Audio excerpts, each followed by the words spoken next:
Hi friends, இன்றைக்கி கருப்புளுந்து வச்சு நல்ல ஹெல்த்தியான டேஸ்ட்டான உளுந்தங்கஞ்சி தாங்க செய்ய போகிறோம். வாங்க எப்படி செய்கிறதுன்னு பார்க்கலாம். இப்போ பாருங்கள், 1 டம்ளர் அளவுக்கு உளுந்து எடுத்துகிட்டு இது 3 மணி நேரம் நல்லா ஊற வச்சு க்ளீன் பண்ணிவிட்டு இதை வந்து அரைச்சி எடுத்துருவோம். இப்போ பாருங்கள், உளுந்து அரைச்சி எடுத்தாச்சு. அடுத்து நான் 1 மூடி அளவுக்கு தேங்காய் துருவி வச்சுருக்குறேங்க. அதையும் வந்து அரைச்சி பால் எடுத்துடலாம்.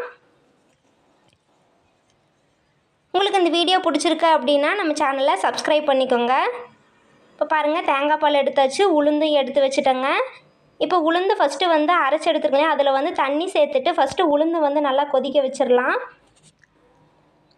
இப்போ உளுந்து நல்லா கொதிச்ச உடனே ஏலக்காய், முந்திரி, திராட்சை எல்லாம் சேர்த்துக்கலாம்.